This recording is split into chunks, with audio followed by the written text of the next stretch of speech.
Hello, welcome back to the Rubber Dinghy Report. And Welcome you're thinking, back. ain't this beautiful? And no, not me, as much as I am. The view. Look at it. It's wonderful. I am the view. No, you're not. That is the view. Look at it. Port of Brisbane kind of area vibe. East side, out east side of Brisbane. Yeah. It's, we've got a nice little spot down by the office. It's literally a patch of land between a Navy base And an empty bit of land that's barbed wired off. There's just a little walkway that just lets you down here. Yep. And we thought we'd make this a semi-regular spot. I mean, you saw us here previously in Becoming Authors as we skipped some rocks and chatted. Yeah, pretty much. And it was a nice vibe. I liked is. that video a lot. Yeah. It's one of my favourite ones to record. Much better than the last few we've recorded. They've sucked. Well, they've been good content, but they suck for us. Yeah. Welcome to floating back on down to the river. Yeah, this time I'll let you have it. Because we kind of are. I mean, as close as we are to a river, we still don't have a dinghy to take out on. You know what I'm going to say? If we get 10,000 subscriber special. 1,000 subscriber special, yeah. We go out on the water and do a podcast. We at least be out on the what we'll do is we'll tie a rope to our dinghy into the shore, right? We'll make sure we're tied on tight. Yep. And then we'll actually just like float on down and do a podcast out on the river. Yep. I'm down. Get us to 1,000 subscribers and we'll do that. That'll be good fun. The wonderful rocks that will pop our dinghy almost immediately. We'll get a solid one. Yeah. You know, we'll get one that's half decent. I'll tell you what, I'm loving having the sun here. It is nice. It's actually genuinely quite beautiful out here. The sun is nice and warm. Winter we've had sun, a couple so chillier Brisbane days. Yeah, we have. I think the stat for yesterday was one of the coldest days. Was it actually? Yeah, in forever. I can't remember, I don't know the actual stat. I saw a couple of videos of like what frost on windscreens and stuff like that. Yeah, right. Yeah. I mean, nothing feels cold after what we went through in Yass and Wodonga. That was so much colder. Yeah, we were approaching 0 degrees there. Yeah, we were. That was very, very cold. That was really cold. But look at this, beautiful. We've got to be sitting at what, like 20, 21 right now? I know it was 17 earlier, but it's definitely warmed up I reckon it'll be about 20, especially in the sun. Feels like about 25, like a calm 25. I will have to derobe the hoodie at some point. Cause I would say so. Warmer. Don't wait like you did at a convention. Yeah, you know what? You were coated in sweat. Yeah. That was brutal, man. I made sure I was down to the t-shirt. I'm thinking. I was t-shirting it the second day. Conventions are t-shirt weather. I think that's what it. T-shirt and long pants is the way to go. Yeah, maybe a jacket for a bit, but maybe I could get away with it. I got away with a long sleeve t-shirt for day 2, but I don't think we're hoodieing it up. It's just too much. After the first day, we know what we're doing. Yeah, definitely. But remember, as soon as they opened the roller door, how cold it got. Dude, they just opened it. It was like a hot box. Yeah. And then they open it up. The hot air just got sucked out. We immediately knew something was up because just in an instant it just got cold. We're like, what's going on? Yeah. And then we saw the roller door up, like, that'd be the reason. Yeah, that was crazy. Because inside it was just kind of pleasant, especially on day 2 when we knew what it was going to be like. But yeah, as soon as that went up, it just went, temperature just dropped. But yeah, it's also good for me, I feel like, to actually get a bit of sunlight on the skin. Oh yeah, vitamin D is important. I don't get enough. No. As much as I used to anyway. Like when I used to play tennis, obviously I had it all the time. Yep. I was much darker than I am now. And it's funny, never used to burn. I'm looking a little pale myself, yeah. I never used to burn at all until I stopped playing for a year or 2, got out of the sun for a while, and now I burn. Interesting. Yeah. Before, I would spend 4, 5, 6 hours straight in like 35-degree weather, no sunscreen, no nothing, wouldn't burn. Yeah. And then now... I feel like when you're a child, you just don't burn nearly as much. Might be, but this was until I was like 15, 16 or something. That's and then, a child then. Yeah. And then I... You know, then I got out in the sunlight now, and if I have a beach day, I'm usually going to burn a bit. Yeah. I wonder if it's just getting used to it, you know? I don't know. There's got to be an element of that, I feel like. Yeah, there's something to do with, I imagine it, like you get used to having the sun. Because, I mean, I know we got to get at least our 15 minutes a day, you know, like you're supposed to, aren't you? Like direct sunlight. I'm sure there's a stat like that. Something like that. Mum would know. She knows all that sort of stuff. Yeah. But yeah, it's good to actually get a little sunlight on me and whatnot, you know, get a tiny bit of colour back for what it's worth. I'm derobing early. Yeah, no, that's fair enough. Watch out for your mic as well. I will, yeah. Yeah. Oh, so keep chatting while Yeah, so off camera what you can't see is Sam's just decided to fully strip naked just to take a hoodie off. I don't know why he chose to do that. You know what, the pants were too hot as well. The pants are too hot, but now you're putting them back on again to come back on camera. Did you just feel like you had to disrobe completely? Is it pants or is it tattoos? If your tattoos are that baggy, you've got issues, mate. I've got a skin problem. But yeah, he's put his clothes back on now. You know, I'll come do a celebratory. Yeah. Good shot, mate. Good Acceptable. shot. Yeah, very good shot. So to get us back on track a little bit. Yes. A more structured episode after our it's been so unstructured ones. unstructured for the past couple just because, you know. I mean, just van wait till they podcast. see the emergency podcast In we filmed 2066, yeah, that's going to be crazy, in October this year, as I called it. So that you was know, probably the Again, most it's up chaotic. to me when I upload it. I could just record solo episodes or episodes with G just It to is make true. sure the emergency one doesn't come out I until don't know, it'd be kind of 2066. cool if it did come out on the date that I said. It'd be kind of cooler if it came out in 2066, like I said. I think that's a lot. That's maybe committing to the bit too hard. Like we wouldn't do such a No, thing. we would, but We commit to the bit. That's what we do. It's why we're here. It's because we committed to this bit of becoming authors. yeah. Yeah. So it's Shout out our other series. yeah. It's you're not gonna hit it with a no shout No, out. that's a becoming authors bit. Yeah. Yeah. No, I do it in both. You do. No shout outs. But yeah, Yeah. so it's weird to now go back into somewhat of structured talk because Yes. those were Whatever we could think of as we did it. There was some moments of silence in there. Oh. There was a lot of rambling, a lot of whatever. Yeah. I should be a little calmer today. I've kind of I'm having less of the energy drinks right now, just relying on a bit of coffee in the morning instead. Okay. Obviously no milk in it. What do I look like?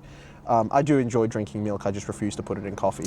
Not because I don't like the taste, I'm sure it'd taste better, it's just morally I refuse. Coward. You know, I just have black coffee. Does it taste Emphasis nice? on the cow. No. It doesn't taste good, but it's a champion's breakfast. So I think they usually say breakfast of champions. Come on. Anyway. You were the Prince of Tennis. You should know all about it. but yeah, so to get like, us back on kind of- track. Yeah, going off the energy drinks a little bit. Calmer episode today, just got the coffee in my system. Yeah. We're a little bit more relaxed. But yeah, what do you got for us today, I Sam? mean, we don't have as much we've done this week, so I think we can kind of No. skip our usual what's gone wrong for the week. Yeah, not 'Cause a lot, nothing's to be really fair. gone I mean, in wrong. positive news, I finished the Western novel, the Western horror that I've been writing. I think the only thing that's gone wrong for us is I got a bit crook Yeah, post-convention. pretty much. But That's, sort of yeah, it. it's nice to have that finished anyway. you know. Yeah. That's finished it up last night, put the final touches on it. It's now off to G to have a read, let me know what he thinks. And then I'll just get added to your pile, really. And then we just keep marching on. I'll start getting book 4 written. Yeah. So that takes us to our what we've consumed in regards to books or media throughout the week.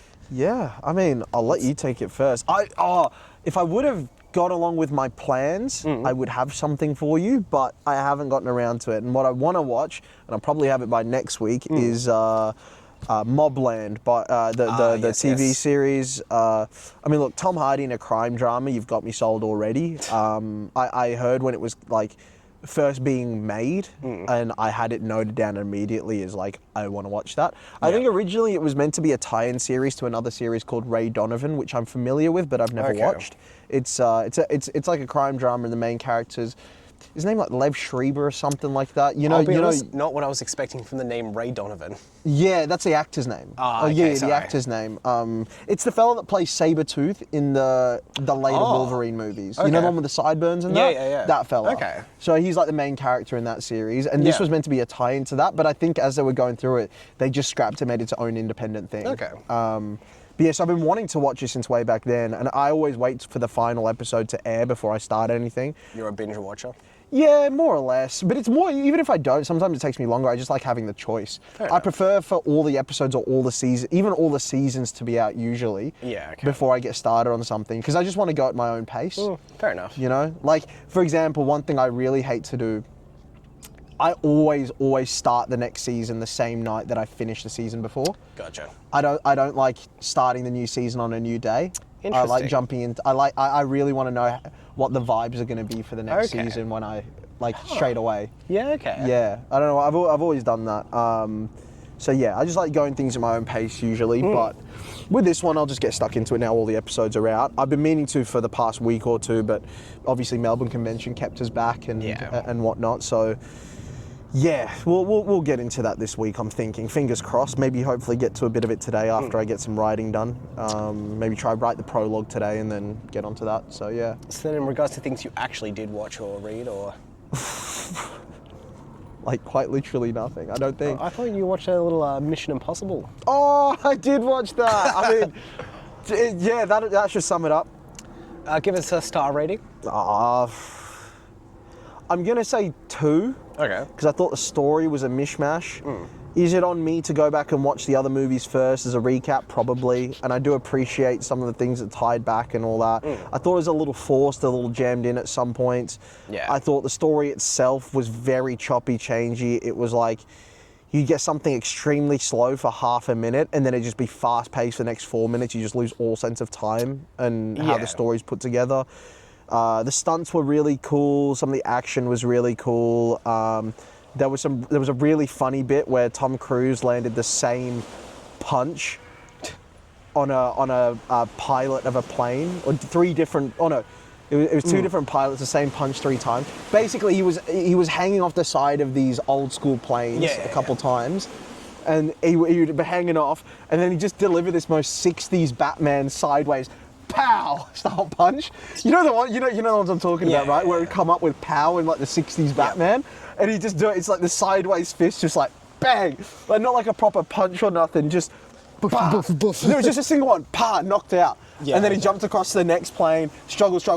Pa, and then he kept struggling with the guy, and then a couple of minutes later, pa again. It was that got me to giggle. That was quite funny. Yeah. But yeah, it was okay. I think I'm a big self-sacrifice guy, especially at the whole end. It is the end of the whole series. I think it could have been fun if Ethan Hunt died. Yeah, I think that could have been good. You know, just as it's not as if it's carrying on anywhere. Because obviously it left it right down to the wire where, I mean, spoilers for the plot. He's obviously trying to do something with a timer. All of the movies end in timers. But basically, he was trying to connect these 2 devices together as he was parachuting down. Yeah. The first parachute burned up. He was relying on reserve. I don't know. I thought it could be fun if he managed. It was kind of a decision he made to connect the 2 devices to save the world. But then there's no final shoot, and he just kind of has to die. I don't know. I feel like I maybe would have bumped it up by a star for that. I'm always a big fan of self-sacrifice, and you know, the understanding of the hero to know that there's no coming back from this. You know? I mean, with that, I think the scene that followed him landing was also just... Oh, you've seen it? Yeah, I've seen it. Oh, I didn't fully clock onto that. We were talking about it a little earlier. The things you were saying were quite generic, so I just figured you were just telling me about. Yeah, I didn't. Okay. No. Yeah, you know what I'm saying. You know the bit where I'm talking about. Then. Yeah. So like when he's going to, I feel like if that would have been, it felt desperate, right? Yeah. I just feel like every other time he survived... It didn't feel like he was going to live. They almost framed it in a way where he wasn't going to, and you could have committed hard to that. There's nothing to for lose. a finale. Exactly. And what followed it up was a shitty conversation. Yeah. You know, and I don't think any of that afterwards really required all that. I think it would have been really nice for him to be the sacrifice, the hero, that guy that always lived in the shadow. Like, what's their whole thing? It's, what are you looking at? That was an interesting bug that's just emerged from that hill. Yeah, right. But yeah, that you know that whole thing of like for the people we never meet, like that's their whole thing. For it to have ended like that, as in like, you know, he never got to meet, you know, or whatever, you know, whatever it might be. The fuck is that? I don't know. Where is it? See it coming out that hole there? It's a little out of my way, but yeah, I can kind of see it. It's a little. There's a brown thing. It's a bit orangey. Yeah, that thing. Yeah. I think it might be a hornet or something. Yeah, interesting. Yeah, right. Well, so I thought he could have died there, and I think that would have made it a little better, maybe made it a 2.5 or something, but 2 stars, I guess. I did enjoy the previous one more. Fair. Yeah. But yeah, what did you... Well, I finished Dungeon Crawler Carl Book 3, which is like... You haven't seen ads for that all over the Instagram? Oh, really? Well, just like on our For You page on the Instagram account, I'm seeing a whole bunch of Dungeon Crawler Carl. It might be popping off lately. I don't know. It's also because we were talking about it, and then the phone listens in and all that. True. The fact that we're all comfortable with that is insane. But yeah. Yes, it is what it is. Right? I know, but it's just kind of crazy that we are like, it is what it is. Yeah. You know, the fact that our phones just openly listen to us. Yeah. But yeah. That bug's something. That's fucking massive hornet. Jesus. That is a massive hornet. You better stay away from me, cuz. Yep. Oh, it seems to be fucking off, so that's promising. I don't think it is. Fuck. Oi, stay away from me, cuz. You are way too big. Your sting is going to feel like a punch. I mean, of course we land where there's the hornet and that. Leave me alone. Don't know where you've gone. Over near your jacket. Oh, leave me alone, cuz. leave me be. You're way too big. Yeah, it's a big boy, eh? Like, it's going to feel like getting hit in the face with a right hook rather than getting stung. Yeah. You know what I'm saying? They're not even bees where you cop it and it dies. It just keeps doing it to you. Which, so silly. But, you know, one time, actually, it's a funny anecdote. One time I was sat in my office and I was playing Fortnite.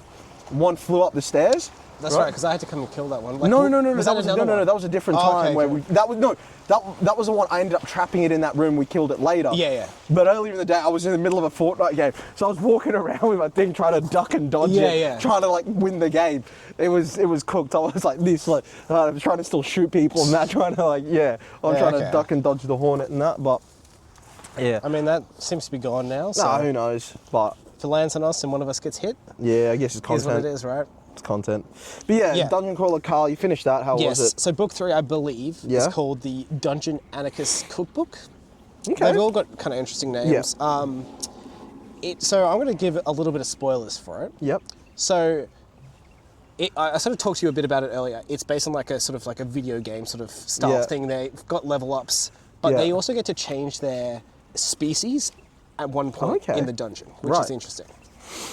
So, of the 2 main characters, we have a human and a cat. The cat's the leader, right? Yeah. Or was the leader or something? Still is the leader. The cat stays a cat. Yeah. Whereas the human goes to a primal, which is basically a human, but it's basic. I don't exactly know how to describe it. They haven't delved too far into it.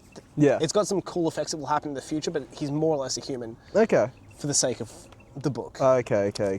What we do get is an additional character that joins their party. Yeah. Her name's Katya. Okay. She is almost a changeling. Oh, okay. So, but what's interesting about that is any armor you are wearing, or like shields and such, any like non-attack weapons, become part of your body mass. So you can use to manipulate. So you can have metal plating that you shift around your body a bit. Oh, Remy style. Sort of. Yeah. But you look completely human from the outside, but you just have, depending on what you've got equipped, around you. Yeah, okay. That is kind of like Remy's Godsend a little bit. Yeah. So later on in the book, Carl, the human boy, he decides, he creates a backpack in the dungeon. Okay. And works out he can fill the backpack with anything, and when you take it into your inventory, it contains all of the objects that are still in it. Yeah. So he makes this big fuck off backpack that she wears, puts a bunch of giant bits of metal in it. Yeah, right. She absorbs the backpack and is able to like become basically like a giant man. True. So she can, because you don't have to manipulate to be human. You can manipulate to different shapes. There's a lot of different species out there. You can manipulate to those. But with all of the mass from this extra metal that's in her backpack, and because you can summon the backpack into your inventory, you can immediately lose all that mass as well. Right. So there's some really interesting manipulation of body with these metal parts and such. Yeah. I guess the caveats for this almost overpowered ability is you do have to have your human eyes and stuff on the outside so you can actually see. Yes, yeah, well, yeah, I'd imagine you do have the ability to create more eyes, but your original human too, you've sort of got to keep. Interesting. So it's quite an interesting a way of using it. I've seen changelings used before. Yeah. But not in the same way. And she loses a hand at one point, her human hand, before she gets all this additional metal. Yeah. So she, there is a way to lose body parts if those body parts are cut off when you don't have as much mass, but they find out a way pretty quickly. I'd say halfway into the book to give her more mass, which is pretty cool. That is cool. And that boosted the book up to me. I was going to give it a 4 or 4.25, and I think I boosted it up to a 4.5 just for this interesting way this character interacted. So it's a really good book then, or a series, a little trilogy. It's a solid 4.25 series. Is it a trilogy? There's 8 or 9 books. That's out right. You did mention that, but you've read 3 so far. Yeah. I believe there will be up to 15 books. One of us. It's because it's based on, you got to go through a number of levels. Yeah, okay. And they got through 3 or 2 or something in the first book. Yeah. But I suspect the rest are going to take a level of book. Which, I mean, getting into the future, a little bit of our project, this is not going to mean a lot to you now. Now, when we get to Apocalypse, right, the direct follow-on series to Revolt, that's not going to be made until probably our 4th series, I'm guessing, because we'll do Empire, we'll do Mayhem. Yeah, well, I've got a bit of setup. Because we've got to get... It's not even the set, because those two are kind of standard, but it's more we have to finish Revolt before we get to Apocalypse. Revolt has to, yeah exactly. And that's going to be our longest one. Exactly. Anyway, so but it's kind of like the direct tie-in where you're going to see majority that it's more like a big time skip, but because so much changes, that's why we're making it a new series rather than having it, as like a continuation of Revolt, making Revolt however many books long. That seems like the perfect time to cut it and continue. You know. Whereas I don't think through the rest of what we got planned for Revolt, you can't really make a new series in there. It has to all be Revolt. Yeah.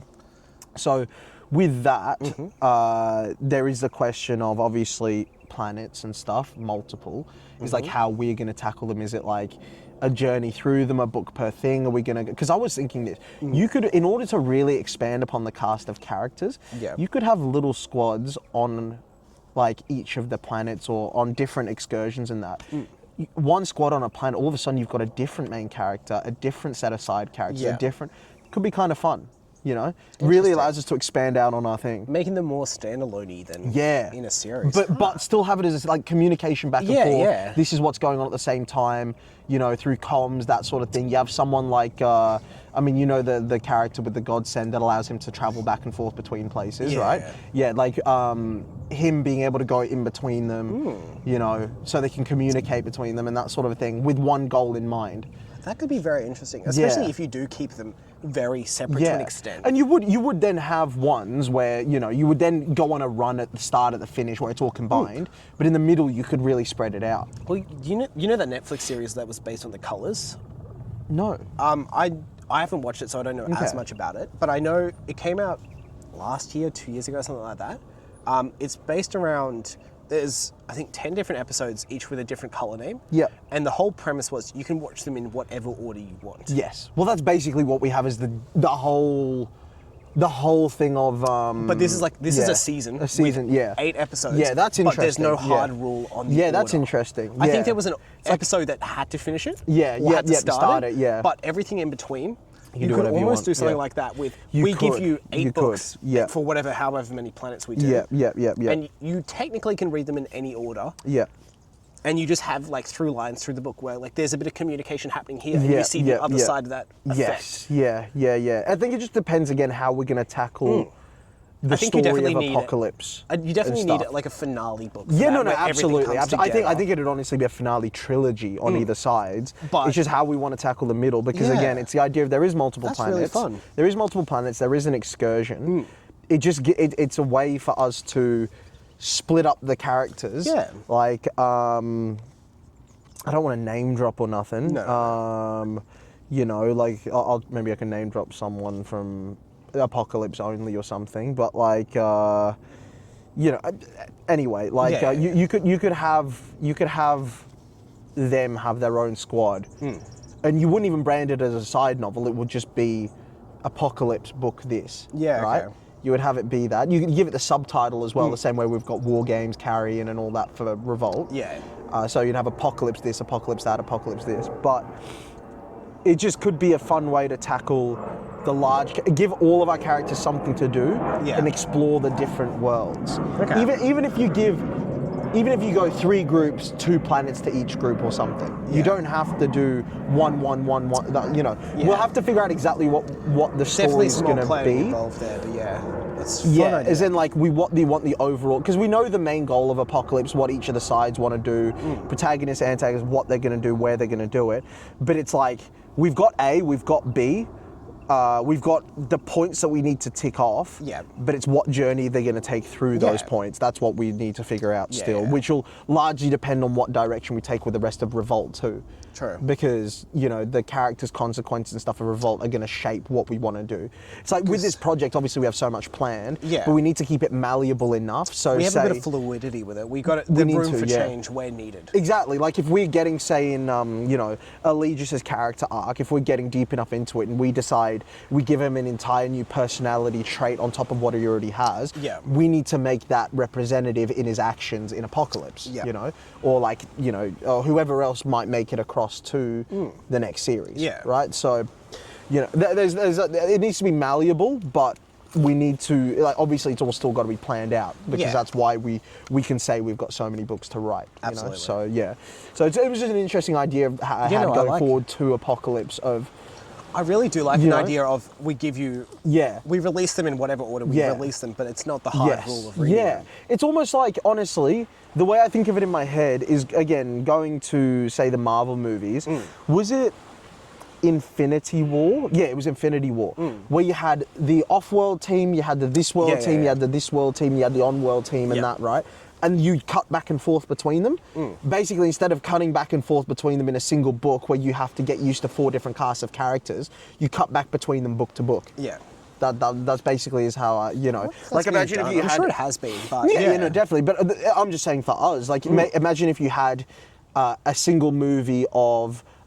You know, Thor, Rocket, Groot, their whole quest of the Star thing. You had a single book of Spider-Man, Doctor Strange, Iron Man, their whole thing with Thanos. Yeah. Like each of those was an individual movie. And then you've got the big combination at the end. Yeah, that's what I'm saying. Yeah, that's really cool. That's the way I considered it. Is that was just an idea that came to me the other day. But just it depends how we're going to tackle it. We might not. It's just because we've got so many characters. Yeah. Letting people keep track of them, it'd be an easier way to do it. Because then you get a full-fledged story where you get used to each of the characters, like, properly. Yeah. And then all of a sudden when they come back around again, you have feelings towards them, rather than touching on them from a paragraph or two here and there. Yeah, okay. But yeah. All right, well, since we sort of wrap up our reading section, I'm going to delve into a little topic I've become hyper interested in over the last couple of days. You told me this, and I want to know what it is that has kept you away from editing, Sam. Well, it was the cold that kept me away from editing, the head cold, but that's you know fair what? enough. That's a legitimate excuse. We'll get there. So, I think this could be a segment to an extent that continues. Interesting. Because this is, I said it was a bit biology related in my little teasers to you earlier. Are you going to hit me with a twist and it's chemistry? Well, I was going to say marine biology. It's more focused on. Okay, we're getting back to Sam's roots. Let's go. So I was wondering if we wanted back into your roots? I think we call any segments like these I do in the future. Yep. I've fallen off the dinghy. It's worth it for that alone. It's worth it just for the segment. I don't care what this is. Just I've fallen off the dinghy. I'm underwater now. Yeah. Let's talk about fishes. Okay. Yeah. And yes, it is fishes. Yeah. So. Well, isn't it a choice? Fish or fishes? Isn't it a choice? I think it's the rule Like is both it's just are correct? fish. Yeah. Oh, okay. Yeah. But can't you say fishes? I mean, fuck. There's a lot of like, what do you call it? Like, what's the little like quirks of language you can have with different of course, locations? Yeah. Well, I mean, fishes in itself is a word. Like you can use it for certain things. Well, like, you can go fishing. It's fishes. Yeah. You know. Yeah. So it is a viable word. Yeah. But yeah, go on. So what are we talking about? Fish. This is. I don't know where this is going. Now, this inspiration is entirely grabbed from a YouTube video. I am going to shout out because I've grabbed a lot of their wording. I've taken a lot of notes from it. Yeah. So the video was Immortality in Nature Explained by Darren Blue, which, if we remember, I will get you to link in the video. Yeah. Well, I've obviously got to censor his second name, don't I? I mean, the sea is blue. It's hard to know. No, it's BL**E.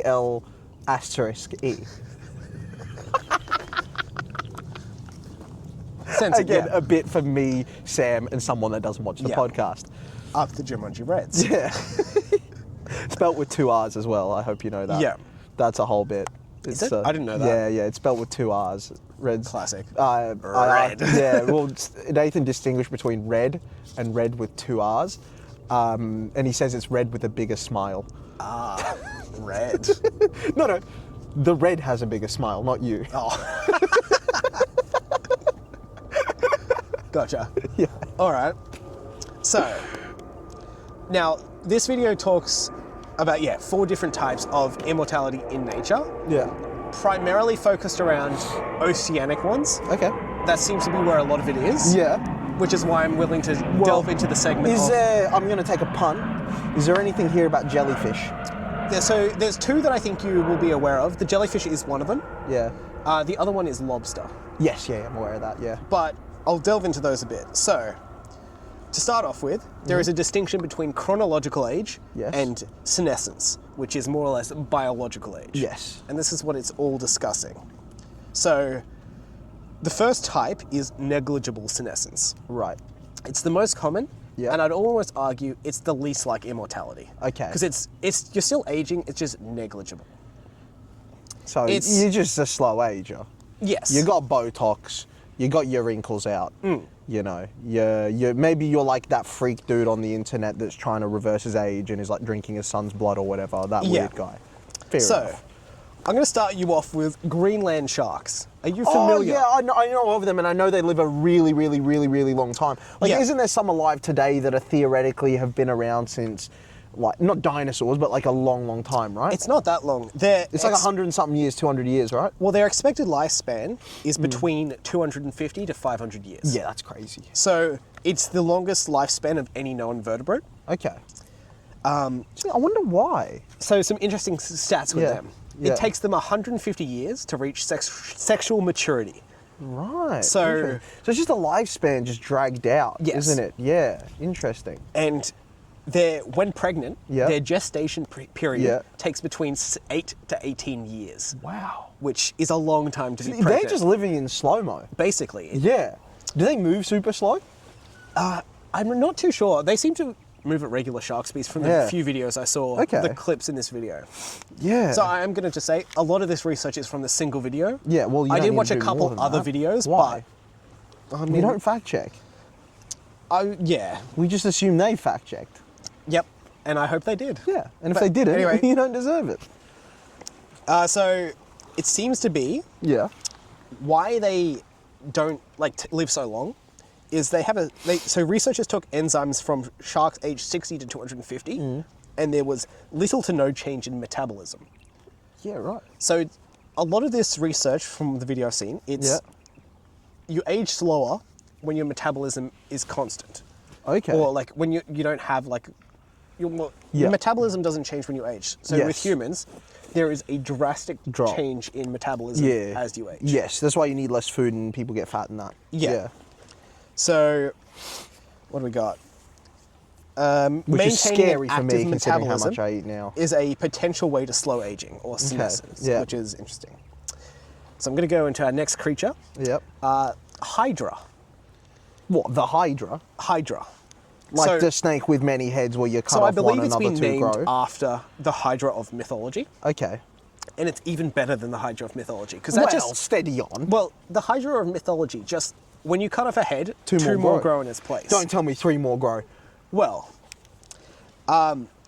this is a jellyfish, freshwater jellyfish. Oh, well, okay. It shares ancestry with jellyfish. It's not exactly a jellyfish. Okay. It's real small, like you can see it in a drop of water. That's the sort of level of size of it. It's pretty small. So it's barely even a creature. Does it even count? Yeah, I'd say so. No. Their cells are capable of infinite regeneration. Oh, like a character we have. Yeah. So it can fully regenerate its body from a small fragment. Yeah, wow. So, fucking Hydra, you just got heads. This thing can go from nothing. But also a Hydra has a brain or multiple. I don't know enough about brains for this one, but yeah. I mean, if it's related to the jellyfish, it has like 146 eyes, no brains, and 13 stomachs. So, whatever the stats are. They're stupid. Jellyfish are not real. I'm convinced they're plastic bags that are electrically charged. I've got some more facts about jellyfish later on, which I'll... Go on. But yeah, so this, the testing that's been done on it, it's determined that the infinite cell regeneration is all caused by an FOXO gene. Okay. Which a lot of invertebrates have. Okay. Like you. Spineless. Now, humans, vertebrates have... Yeah. Don't have FOXO. Yeah. But they do have FOXO1. Right. I think 3, 4, and 6. I didn't write that down. Yeah. But we have a number of FOXO genes. Yeah. But it's not the same. Right. For whatever reason, numbers are missing. Like we don't have a 5. Okay. Right. But, so, that's sort of what keeps them regenerating. It must be certain, like, super boosted in them for it to keep happening. Yeah, okay. So, I'm going to delve into a bit about why humans age now. Yeah. So, we age according to a number of factors. Yeah. But the one we're going to focus on is telomeres.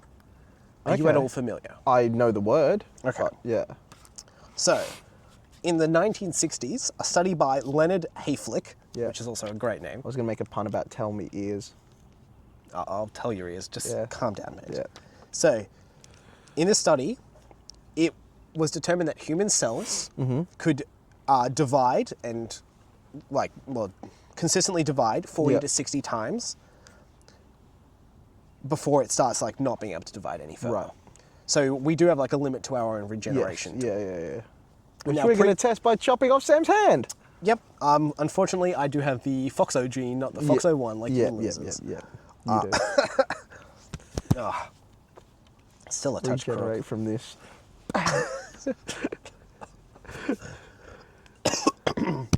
Sorry. So. Don't apologise to them. They don't deserve it. You don't deserve it. Yep. So, the reason you can only divide so many times is cells have some sort of way of remembering how many times they've been divided. Yeah. And that's all been because at the end of our chromosomes, and I'm lining you up, I've talked about chromosomes. The fact that you got an extra one. Thank you. Yep. There we go. Which is lovely. Let me just say, if the world was filled with people with extra chromosomes, the world would be a much happier and lovelier place. It would be. It would. It just absolutely would be. They are the best of us. And full disclaimer, I do not have an extra chromosome. It's just slander. Huh? It's not slander, though. I'm literally calling you the best of us. It's not slander. Go on, you tell me you're taking offense. This is the biggest compliment I've ever received from him. Yeah, it is. And I've done it by saying you have Down syndrome. So, at the end of our chromosomes, we have repetitive nucleotide sequences called telomeres. Yeah. So, when copied, telomeres mark where the chromosome end. Yeah. And, oh God, I wrote poorly for some of this. Sam, you got to fix your writing when you're bringing notes onto the channel. I was scribbling quickly because I had to do this before Vivian came home yesterday. Again, you didn't have to. Well, you know what? I set myself a goal. Yep. So the telomeres mark where the chromosomes end and prevent them from becoming frayed and tangled. Right. So every time this process happens, the telomeres are cut slightly, so they get shorter and shorter. Yeah, and then over eventually, that time. So it counts as some sort of way of keeping track. Yes. So eventually, when they get too short, the DNA polymerase, which is the main enzyme involved in copying DNA, isn't able to find the end of the chromosome. So it isn't able to reproduce. And that's when it, which is called the end replication problem. Right, okay.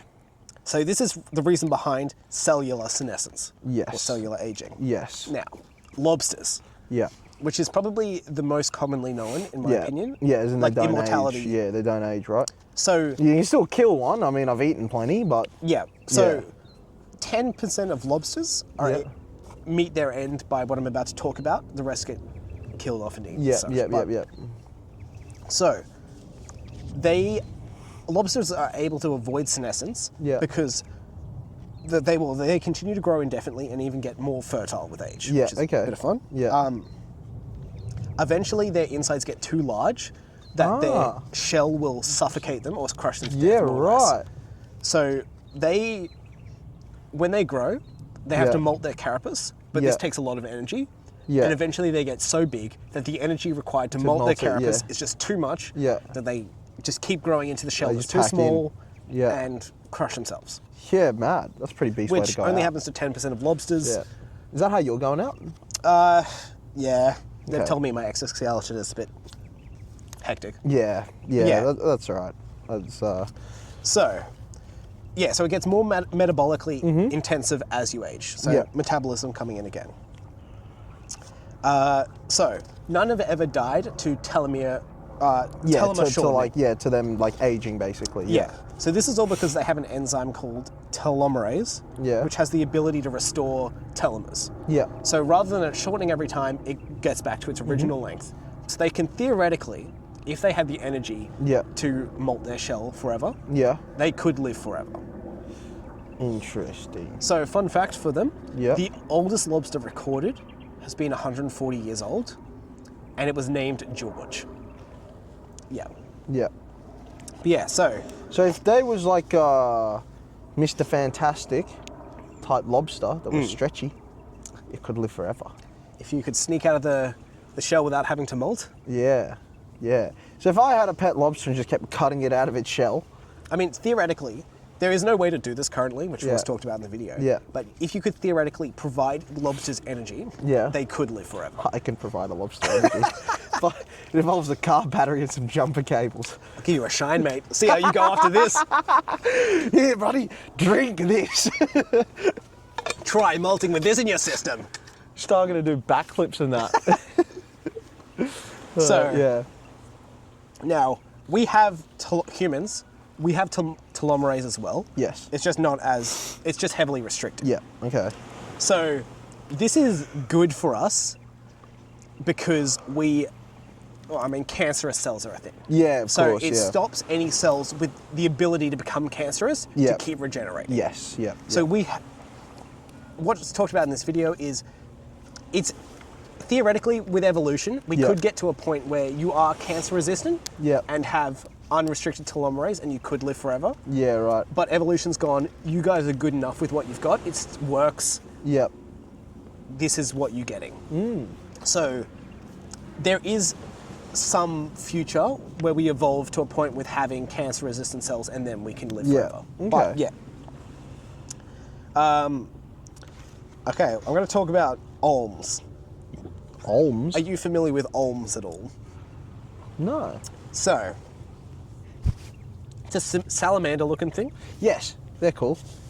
Yeah, so Like salamanders. this one doesn't go into so much the reason why they're immortal, but Yeah. well, it sort of does, but well, immortal quotation Yeah. marks because these guys still all age. Yeah. But in Bosnia, Yeah. They're Shout out Bosnia. shout out Bosnia. So there's a cave in I don't need Bosnia. to do a shout out. No shout outs, Bosnia.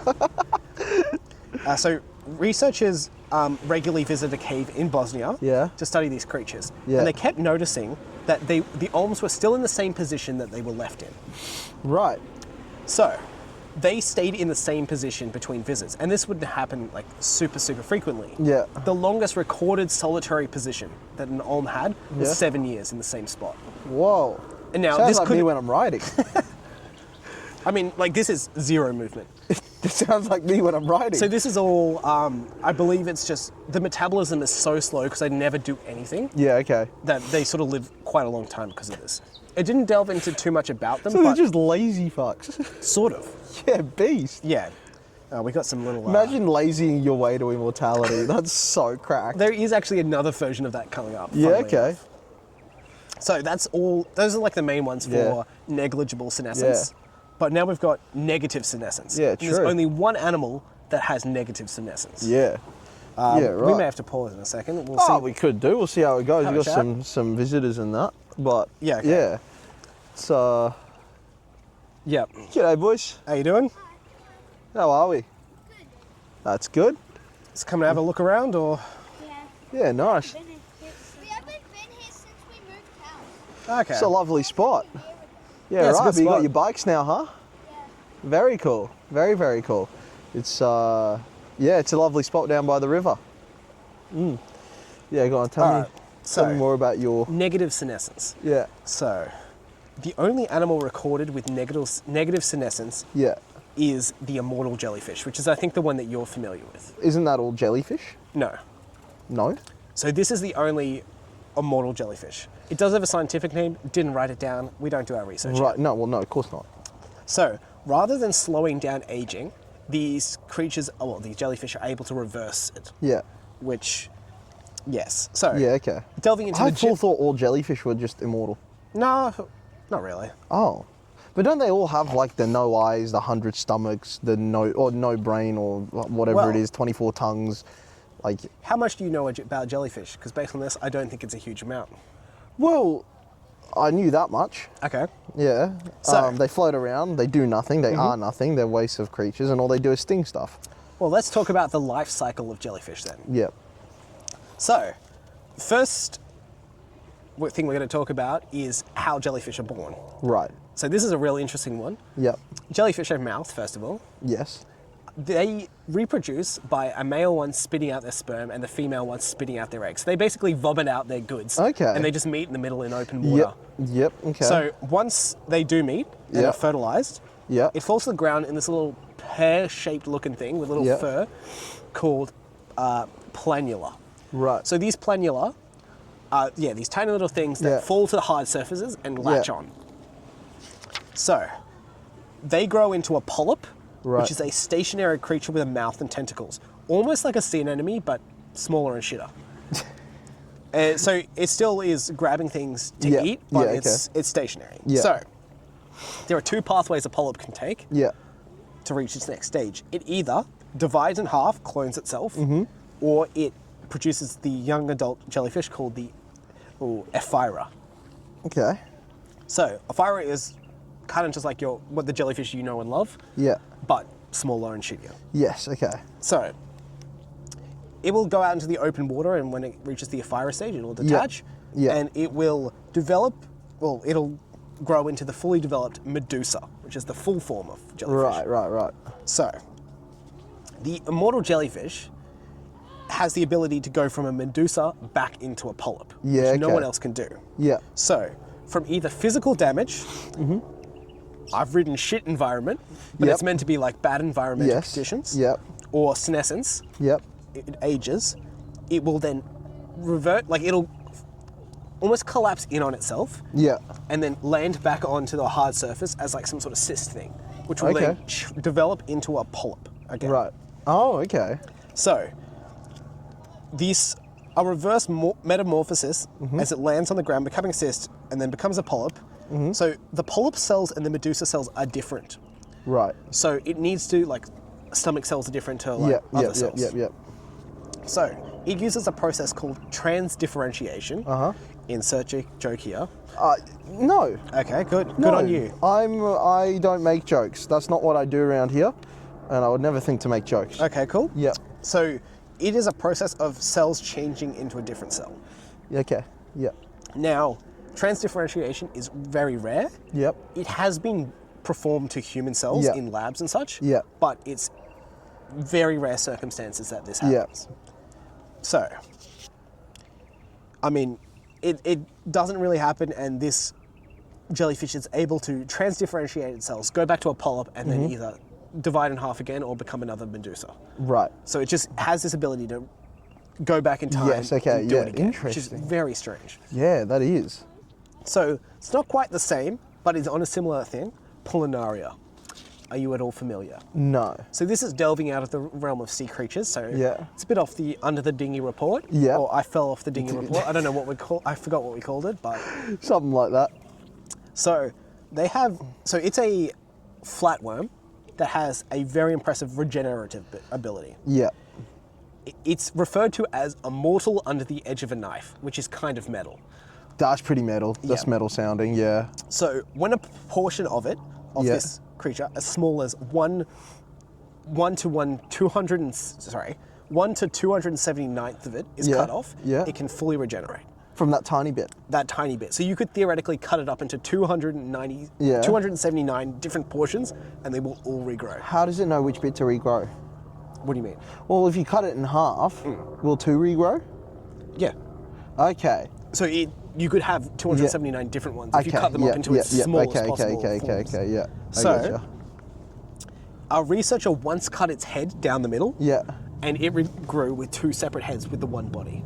Yeah, nice. So this has been done up to... You know what'd be way more fun? What? Is what would be way more fun is if this worked with like cats. Instead of like these obscure creatures. Yeah.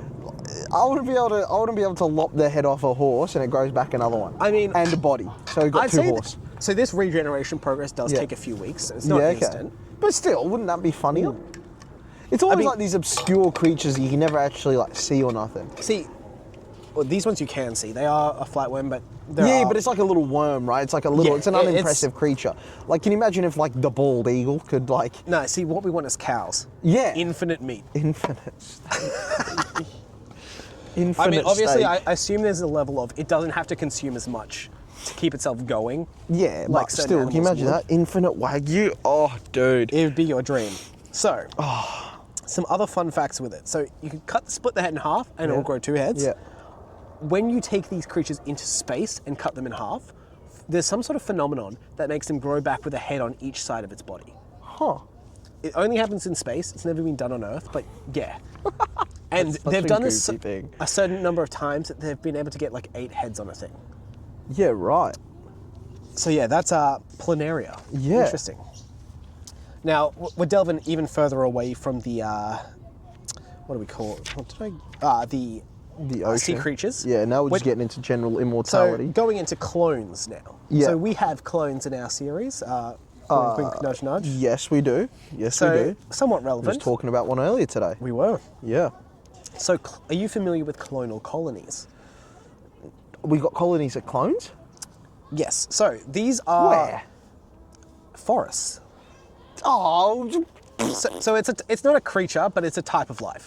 I guess, yeah. It's immortality in nature, so it's not. Yeah, no, I get you, but like, again, Yeah. it would be so much funnier if it was like a chicken.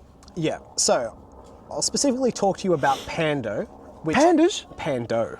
Well, not as cool. So it's an aspen forest, Okay. which is 100 acres of Yeah. containing 47,000 trees, Yeah.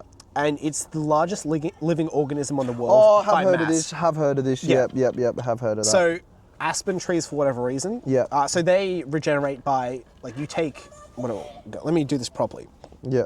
Aspen trees spawn through a process called vegetative reproduction. Yeah. A type of asexual reproduction where new identical plants grow from a fragment of the parent plant. Yeah. So, yeah, it's basically, it's whether you consider cloning immortality, Yeah. which is, it's an interesting topic. It's not so much a biological one, it's more of Yeah. a philosophical topic. Mm-hmm. But there are some other forms of clonal colonies. Yeah.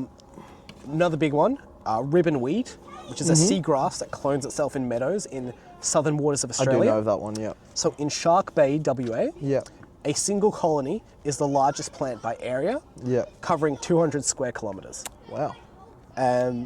Another one, this one isn't large, but Mm-hmm. King's Lamatia, coming back to Australia as well, is an Heard of this. endangered plant species in Tasmania. Okay. Now, there is only a single individual of this plant species remaining, Right. but it's a colony. Okay, yeah. So it's endangered because there's only one colony left, Yeah. which is thought to be about 43,000 years old. Yeah. It is an entire species kept alive by an individual that keeps cloning itself. Yeah, that's which is a crazy. really cool concept. Yeah, that's crazy. That's you could metaphorically create that into something really Absolutely. cool for the books. Some really cool stuff with Yeah. that. Some interesting implications. Yes, definitely. So the final one I'm going to talk to you about clonal colonies is Yeah. a mushroom called Amaryllia ostoye. Okay. Is it good to eat? So there is a fruit for it. I don't know how good the fruit is to eat. And What, fruit off a mushroom? Fruit being like the bit that comes out of the ground. Oh, okay. So the So- mushroom. So it isn't quite the same as vegetative reproduction, but it is in a very similar way. Yeah, It's more fungal, fungusy. yeah. So it mostly grows underground, Yeah. but does produce a surface fruit called, Yeah. they're called like honey something, I forgot to write it down.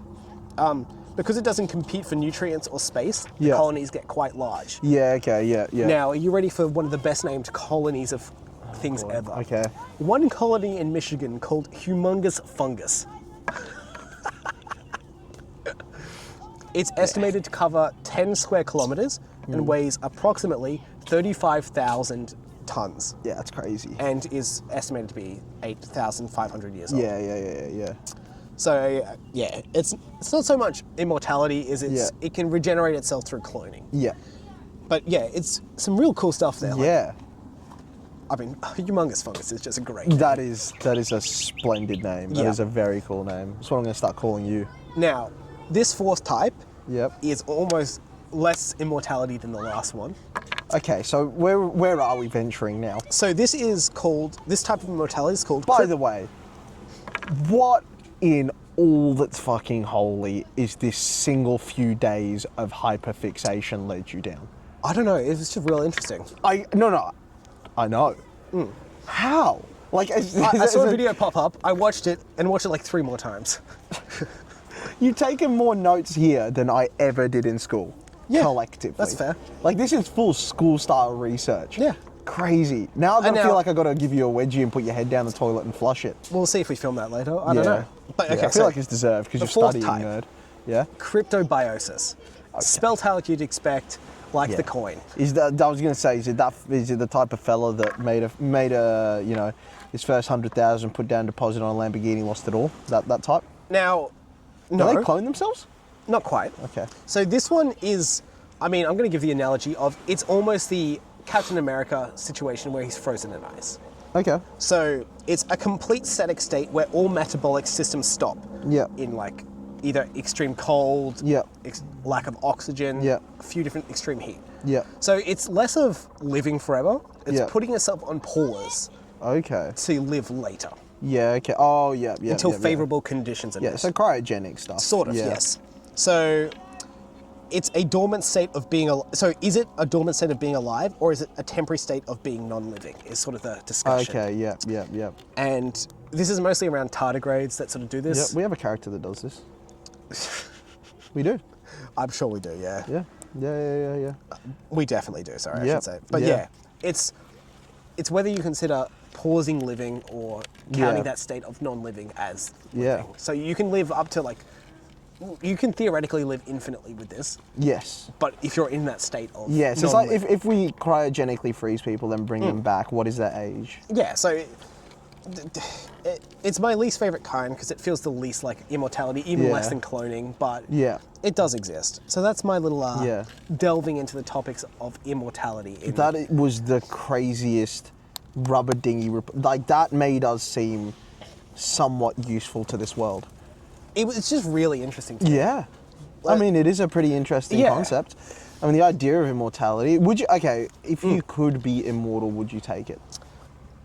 If you'd asked me previously in my life, Yeah. I would have said yes, Yeah. but I don't think I would anymore. You know, I've taken the reverse. Okay. I have, by the way, that rock is really fun to just like Yeah, scrape yeah. down to nothing. I could tell you the geology stuff behind it because I researched it, but I'm forgetting the name off the top of my head. Well, it's a sedimentary rock. But there's like a But- specific way of Yeah. talking about the layers. Yeah, okay. Rock Shale, boy. I think, something like That that. actually rings a bell. Yeah. But yeah, I think I've reversed. I always thought I wouldn't. Yeah. I feel like I would. Okay. And I don't know if it's this project that's made me think that way. I'd suspect it has an element of doing Because so. I would have infinite time to create anything and everything that I would want out of it. Because Yeah. the amount of ideas I have, especially for things I would want to create beyond just the novels themselves, like be it extra projects to do with it, like, you know, different merchandising things or different, you know, whatever Yeah. it might be, I could not do in a lifetime. And a That's- lot of it needs, so much of what I would want to do requires technology that is hundreds of years away. Yeah. I think my whole thing with it now is Yeah. there's, well, especially, let's go to the Sanderson phrase from Storm. Yeah, and also then what I could do is I could live long enough to bring you back alive and get you to carry on editing. You could keep editing my books. I mean, my thing is, we go to the Sanderson phrase, Yeah. journey before destination. Yes. If you become immortal, Yeah. the destination isn't the same. No, And it's not. I don't know if I could handle not having that finite, no matter what you do, you're gonna die. Yeah. It's where you end up. So if you're immortal, you have to have that new. I don't know if I could handle the ramifications of not having an endpoint. Huh, I feel like I could. I with time, I'm sure I could. Yeah. But it's how much time that would take of me not having. I feel like I'd be purpose more almost. comfortable with it.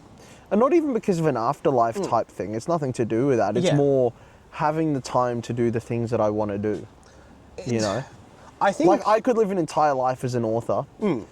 And then, I don't know, or, I don't know, do something else after. I think like one of the. I don't know if this is philosophical or Yeah. like a way of doing it, but I don't think there's much point to doing things if there's no adversity or struggle with it. No, I do agree with that. But I think it's more of I an... think once you Yeah. say like I've got infinite time to do this, Yeah. doing it becomes almost meaningless because it Yeah. will get done. No, that is true. That is true. No, look, definitely. I just think, in terms of what I want to get, maybe I'll be like, Maybe if I knew I had 1,000 years, that would be... If I had an end date, I Yeah. think I could handle doing it. But yeah.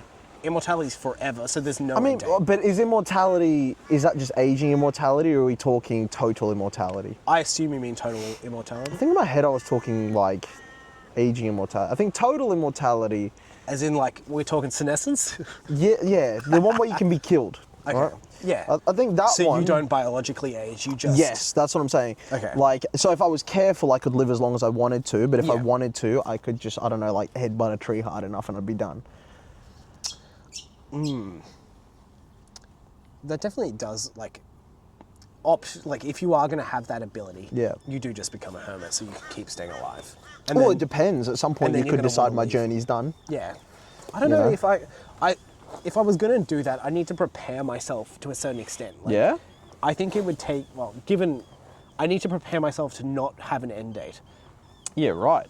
theoretically. Interesting. And I don't know what that would take. I think that's just something so needed with living is... Yeah.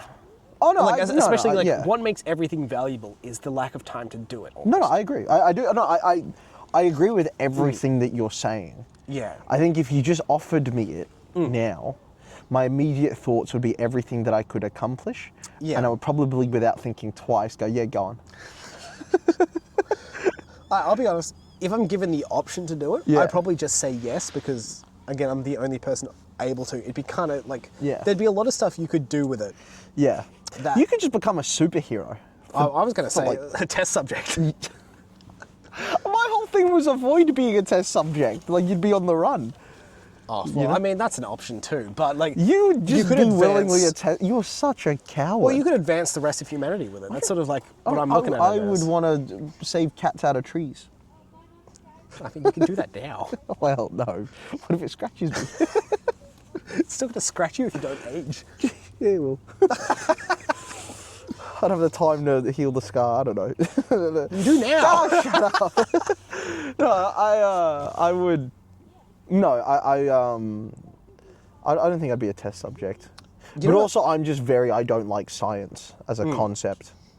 Okay. I don't know.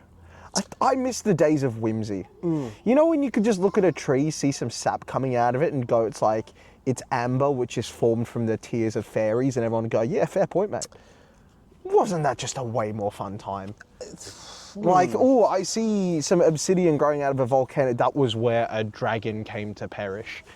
I mean, there's still whimsy to an extent because there's a lot we don't know. No, but it's just too much. But if you ask people, they'll just try and logically explain. Well, actually, I have a feeling that the molecules in this and the particles in that formed this sort of a bond. I don't care, man. Tell me it was dwarves. Yeah. Like, I feel science crushed all the whimsy and the fun. It's It's not as if it makes that yes or whatever. We live a bit longer and a bit. I don't care. I mean, very contradicting the immortal statement we've just. no, because it's not as if we're immortal now. It's like No. we've just extended our lives between the ages of 60 and 80, where you're old and decrepit anyway. It's like I don't care Yeah. about that. If I wanted to have immortality, that would be immediately out of the window. If you told me I had immortality from 75, I don't care about that. Yeah. I'd want immortality in my prime years. Yeah, fair. But I just think science has just killed off all the fun. I You guess there's just an don't have element the of that. wonder to it. Like you talk about things like sea monsters and this, that was just accepted before. But now it's like, well, actually, theoretically, a monster of that size would need this much food to sustain itself, and there isn't actually that much food. It's like, shut up. I think it's the same thing before me. It's all the journey of getting that information is kind of interesting. Like, because even if it exists, it is. But the state, I don't think it was worth it for the state we're in now. I think the world would But just even be in so the much state more we're fun. in now, you have the opportunity to go down these rabbit holes like the immortality in nature. Yeah. Where you're still having that journey of discovering all that information. Yeah. It's just I think the I'd- journey's it's less interesting, I will say. Yeah, Because I think I you just also read just, papers. I also just or think, watch videos, yeah, but yeah, I think it's- we've also just, like, I had another thing with the immortality I'll talk to you about afterwards. But yeah, okay, yeah, I just think it also, I don't know, it's put science as the above all, be all and end all in terms of, I don't think most scientists know what they're talking about, generally speaking. I mean, you go through history, there's Like this, Yeah, the we're dude not who any discovered. more correct now than we have been ever. Here's the thing. I was listening to some fella talk about like something to do with if a black hole did this. And what he's referring to is a theory based off a theory, based off a calculation, based off a theory. We don't have a clue. No, We don't actually have a clue. there's a lot we don't know anything about. And I just think, what's the point on like even speculating or going that far with it? It's just kind of pointless.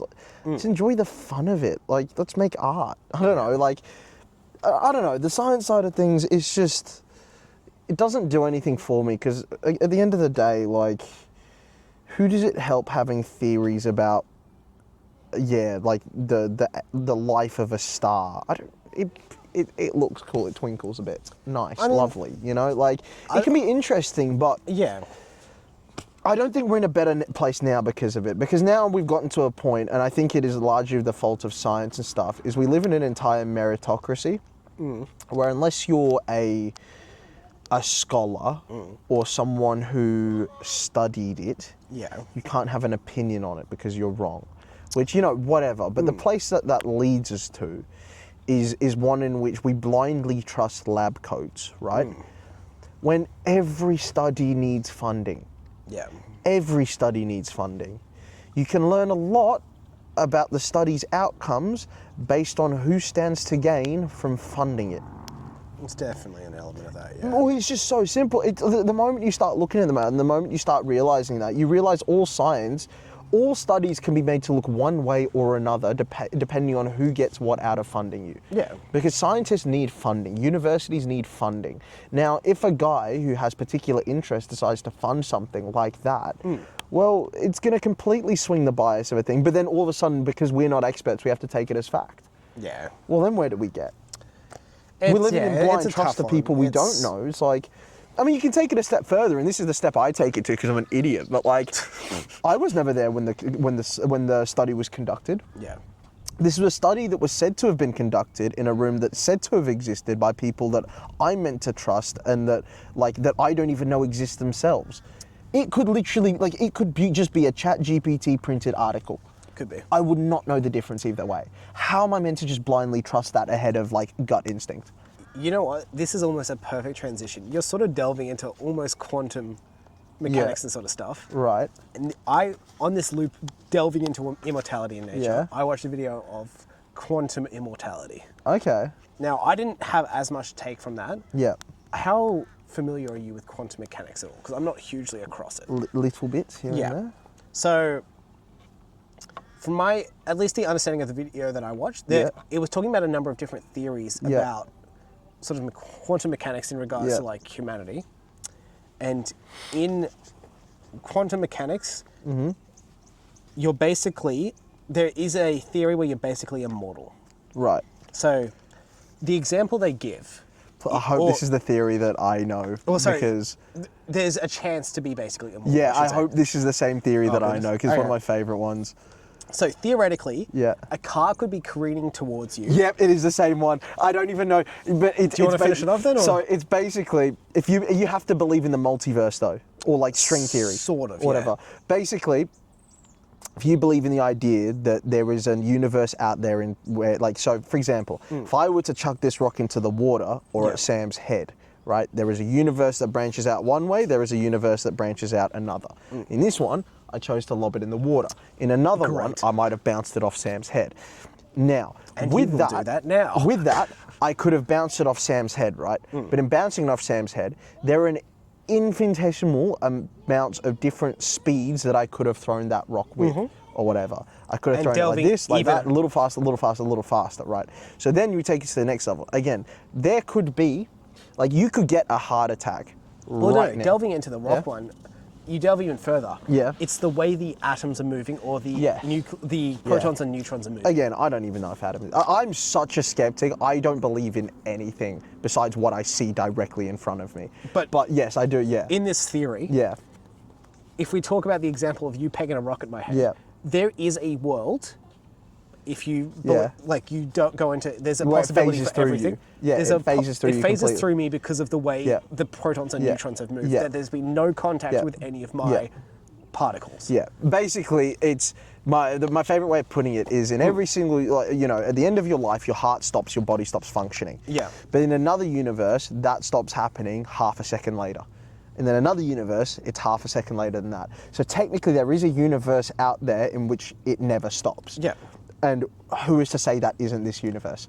Like, this video did delve into a Yeah. lot more. I didn't take notes on it because it wasn't Yeah. as interesting to I me. love it how you watched it on a video about quantum mechanics. I watched it on a video essay by a fella called Wendigoon, in which it was a 12.5-hour conspiracy theory tier list. Fair. You guys, I mean, it is all theory. Like, there's no, nothing it's to back it's it just up, but funny. yeah. It's Wendigoon's 12.5-hour. Oh, sorry, conspiracy theory iceberg, where one of them is like on the same tier as the pancreas doesn't exist. Yeah. There's a lot of it's honestly an incredible watch to pass the time. Genuinely incredible, and I've gotten many ideas from it. Okay. It's a really funny one. I mean, like, we delve into a lot of ideas of conspiracy in our series. Yeah, definitely. It's used for a lot of inspiration. Yeah, 100%. I mean, the epilogue to the cowboy novel ties into a popular real life one, which, you know, you can research. I mean, just Google Denver Airport and like some of the theories around there. Whether you believe them, whether you don't, whatever the theory you believe on it, or whether you think it's all, like, there's still a lot of theories there, so it's fun to play off, you know, in a book. You know, it makes it more fun. So, yeah, but again, I am an anti-science guy. But it is a bit of fun imagining a car coming, just phasing through you in one world. Yeah, it is. It's possible. But again, it's fun. I just think the amount of blind trust we put on things that we personally do not see is insane to me. It's insane to me. With how it's all set up now, we have to. Yes, of course. But what I'm saying is, right, you read an article on the internet, all it has to say is scientists said, or a study from Oxford has concluded. Yeah. You do not know whether that study even happened. No. You don't. No. You just have to be like, oh, it did, okay. People read that and then cite it as though it's fact. That's why I try never to cite things as fact or whatever, because I'm like, I don't know. Yeah. Like, I genuinely don't. All I know is what I've seen. That is the ultimate, like, truth, is what my own experiences and gut instinct. That's like the 99% of what I believe in. Yeah, is, I have seen that if I throw this rock, pretty much every time it comes back down to the ground. Well, hey, it's done it again, right? I believe in that. There we go. According to like quantum mechanics, there's a theory it won't come back down. It's like, but if you tell me that the atoms did, I don't see the atoms. I see rock go up. I see rock come down. I don't care about the little. It's stupid. Atoms aren't like dragon's breath or unicorn tears. There's no fun in that. I don't know. They're circular balls. Orbs are fun. But I'm saying there's no fun in that. I feel like we just lost the fun in the world, you know? As I'm talking about losing the funny world, the sun goes in. But yeah, it's just, yeah, like, I don't know. This is an absurd, there are people who this is their first intro to the regular Rubber Dinghy Report. This is a lot more research than we usually do. This is not usually this educational. No. We usually make daft jokes and make fun of each other. That's about it. And talk about what we've watched and what we've read. Yeah, like... That was just a really interesting hyperfixation that you put together. I just really focused in on that. It was super interesting. I mean, I did it in the van podcast with wrestling. Yeah. My hyperfixations are wildly different to yours. I don't have, like, sciencey ones so much. Like, mine are always about different worlds and different, like, I want to have one about Warhammer. I just won't let myself because it'll be all encompassing. It will consume your life. Yeah. But like I get them about pro wrestling all the time. Like I'll pick an era from a particular, like, you know, lately it was 90s ECW's a territory out in America, pretty popular one. And it was fun to do a deep dive and have a look at some matches, have a look at some of the TV. It was fun. But yeah, it's yours are a lot more scientific and I go like through different well-researched phases of and things, stuff than mine. Yeah. I've been sort of, I mean, it's not been happening as much lately, but I've sort of been delving into a bit more of the, I mean, I watched a bit about Gilgamesh lately, actually. Very cool. See, that's the sort of stuff I would be more inclined to end up delving into myself. That is something I would like to bring a report on at some point. Yeah, go on. Because I need to do more research. This is just a chat for us, dude. No, it's more just like have some stats to talk about with it. Yeah, or, like, actually give us. Yeah. Because it's first story recorded. It's, like, I mean, yeah. Yeah. There's elements of what we're doing that's the Epic technically of Gilgamesh, inspired. Yeah, well, technically all Inspires stories our have been work, done. Yeah. Although, you don't have glow stick. No. And you know what? There you go. And that's Sucked what puts in us idiots. above the Epic of Gilgamesh. Yeah. You know, it's that's what put You don't us have a like boy that glows. Sucked in, Yeah. idiots. Well, he's got no genitals, so we won't. You know. So How inclusive of you. yeah, he doesn't have any genitals. He's a, he's a freak. The third gender freak. But Speaking of freaks, we forgot to bring little freak boy with us. Oh, we did. We forgot something. But I mean, hey. It was too sciencey for the freak. Yeah, he wouldn't have been able to keep up. He would have Yeah. thrown slurs around. He would have I mean, he would have started a lost it at revolt. trans differentiation. Yeah, he would have. There would have been a whole uprising involved. He would have started throwing rocks at us. He would have. The amount of times we've had to take flags away from that man. I know. Ridiculous. It's he's an interesting creature.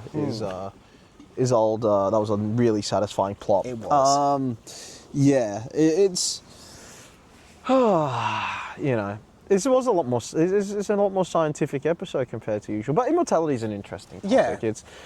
I mean, we're going to explore it within the novels and stuff with certain people, and There's I do want elements to. of stuff I we- don't yeah. want to just have immortal person. I No. want to explore what it's like to be immortal, what it would mean. You know, Nice what one. it would. Thank you. What it would.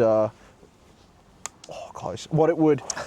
what it would mean to be immortal for that person, for the others around them. Yeah. You would have to be pretty detached from Have to everyone be. around you. You know, you'd You'd have, have to to, be. yeah. You couldn't be. I mean, what, like in DC comics and such, Yeah. you've got like the Spectre and like the Stranger, I believe it is, Yes. Okay. which are two of the yeah. Two of pretty the. like they are detached. Yeah. And they just sort of witness. And you've got like the Yeah, Watchers the Watcher in and stuff, Marvel. Yeah.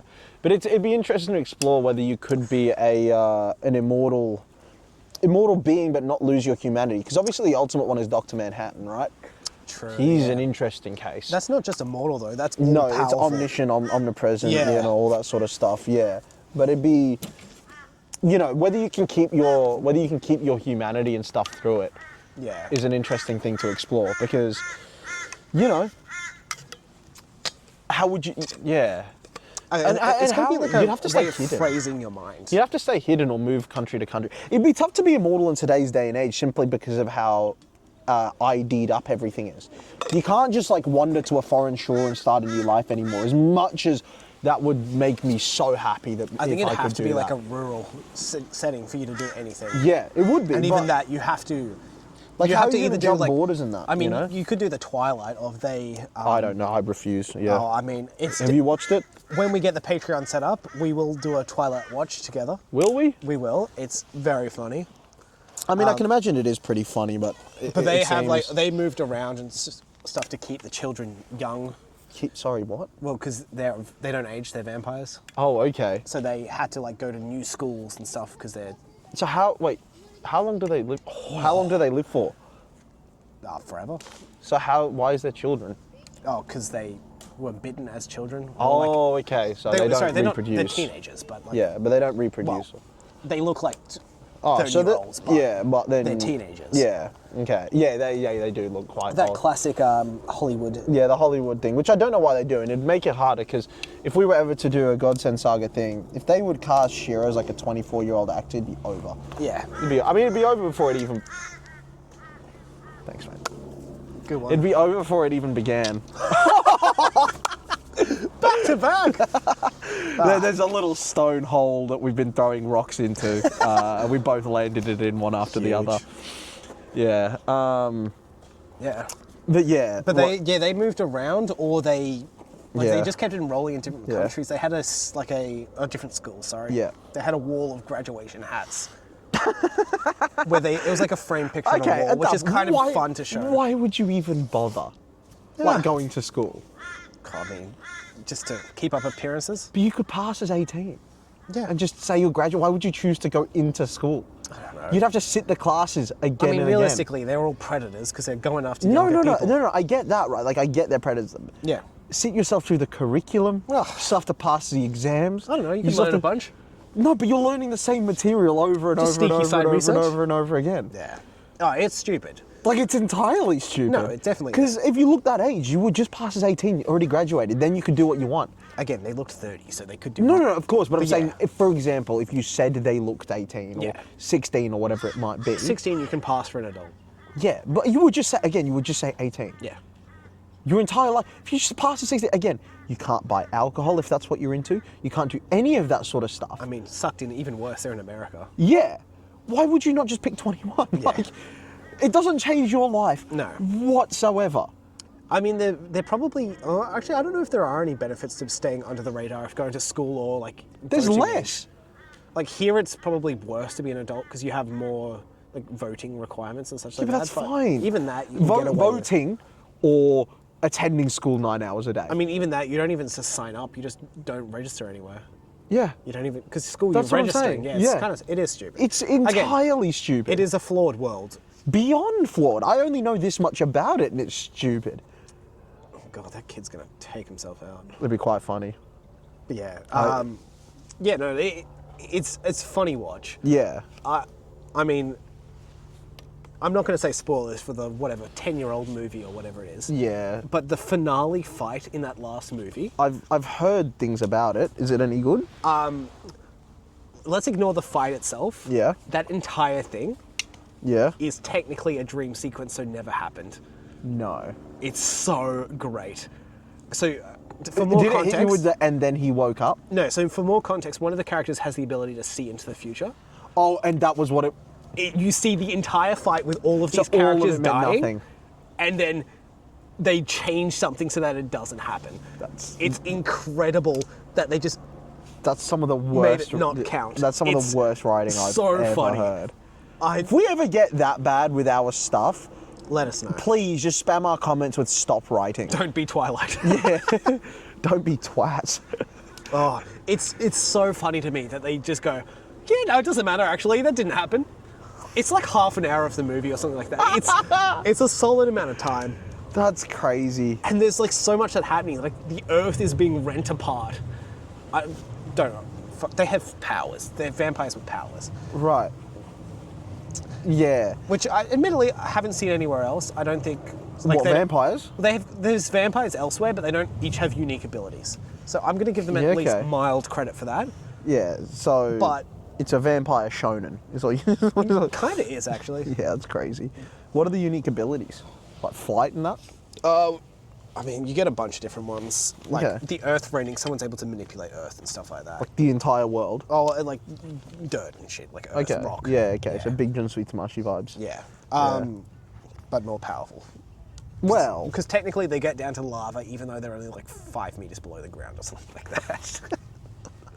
Again, it'd be a Yeah. funny watch for one of our, when we do set up a Patreon, our Patreon episodes. I feel like, I think 2 years of conventions, and I reckon we could set one up to the point where we've got people. Just a low amount, just for extra stuff for That's us what I'm to saying. do. Yeah, like, it's not, I feel like out of just all the helps response we fund the got series. out of all the response we got from Melbourne, I think we could have maybe got like 5 to 10 people to sign Yeah, up, maybe. and- You know, it's what, like $1 a month? I don't know, like not a just lot. a bit extra for us to keep doing the books. Basically, Nothing. yeah.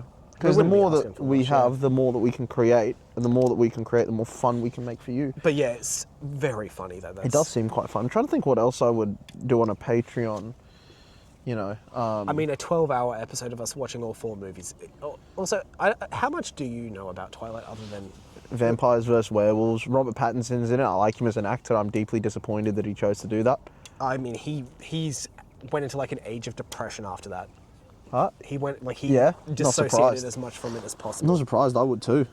I feel like I will after I see it. Because he's a good I actor. know a tiny bit about what happened afterwards. He went and did some real indie movies. Yeah? Tiny ass movies. Really? Yeah. I mean, don't blame him. Wait, wasn't his next thing like Harry Potter? No. No, he did that around the same time. Oh, okay. But after that era of him getting all this popularity, he just couldn't handle Yeah, I it. didn't see him for a while, eh? He was like he didn't enjoy the spotlight, like being the famous side of it. He enjoyed acting, I think. but Yeah, it wasn't- okay. Again, this is me remembering a video Yeah. I've seen a while ago, so I could be wrong about this. Yeah. But that's Yeah, 3 now. That's Huge. 3, yeah. But yeah, so what was I talking about? Oh, sorry. Yeah. Twilight. So there's obviously werewolves in Twilight as well. The whole Edward versus Jacob. I'm sure you're familiar with. Everyone is. Yeah, the Captain America versus Iron Man, but done better. Yes, as some say. Yeah. Do you know what happens to Jacob, the werewolf, at the end of the Does he movie? turn into a dog? I don't know. Oh, well, he does that a couple times throughout the movie. Yeah, but like permanent. No. Okay. He falls in love with a child, a literal baby. Nothing that we write is ever going to be that bad. Like, No, look up the ending to the It novel. I don't need to say any more than that. Just look it up. We are so not unhinged as authors. No. We The most write unhinged we're lovely going to stuff. get is what we're doing for the cowboy novel. Yeah, pretty much. And that's not as far as these. No, not at all. There's some Yeah, crazy it's- stuff in there, but it ain't. I haven't read the books, so I don't know No. how different they are, and I'm not Yeah. going to read the books. Yeah. Sorry, Stephanie. Yeah. But If it's in the novel, if it's in the movie, it's probably worse in the books. I know she did have a decent amount to play with the movies. Yeah. I mean, also, fun fact with the movies, Yeah. the first one is maybe the most loved, I hear. Okay. Because the other ones sort of go into like you're just Hollywood movies. I see. Yeah. The first one's directed by a woman and the others aren't. Okay. Yeah. Yep. She did it and then they saw success and then they took it away from her, which is a bit of Yeah. fun. And by a bit of fun, I mean, take that as you will. Yeah. So yeah, I mean, there's a lot of crook shit that happens in Twilight. Mm-hmm. I mean, even just the main couple, she's in high school and he's like 107. Yeah. Right. Yeah, not the best. Yeah. That's. I mean, you know, that's a little wonky. Yeah. But at least we're not going to have things like that. That's No. nice. You know, we're at least moral authors. Yes. Yeah. So. But yeah, all right. Well, do you want to head over to our card game? Oh yeah. See what time? What do you want to get up? See I'll what have a time we're look. looking at? We are looking at 85 minutes. I'd say that's plenty of time. Yeah. Yeah. Alrighty. I'll pull Well, I up mean, the we've inventory. gone through plenty of time to get there. Oh yeah, definitely. All right, so as you may recall, can we get it down there? It's visible. Yeah, it'd be fine. Yep. All right. Yeah, if it's not, it's not. Sucked in. So we are going to be drawing from a deck of cards. Yep. You've got the tandems in there as Yep. well. And then, Yep. Okay, cool. We're gonna be picking We're a going to team. be drafting a team for our Yep. a faction. Yep. We happen to be on the correct sides. For Oh, once. let's go. Good on us. Oh, I've just shuffled them. That's all right. It gives me time to talk about it. So we're Yeah, going to be go on. drafting 3 characters from our solo deck and 1 from our tandem deck to create Yeah. an ace, a second, Yep. a 5th, and a tandem. Yep. And then we will use the odds associated with a little phone spinner, Yep. What we which decide. we decide, and then we'll work out who wins. And if Yep. it comes to a tie, we'll have a little tiebreaker, picking our first, or Yep. our ace, sorry, and one of the other team members. Yep. And see who wins that fight. Yep. Pretty much. Mm-hmm.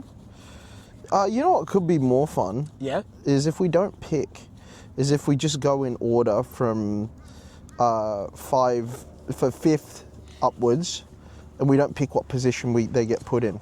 Rather than doing that, what if you just announce beforehand what position you're picking it in and then look at the card? Yeah. Okay. Yeah. Could be. Yeah. Still gives you a bit of variance. Yeah. How's the sorting going? Almost there. Good on you.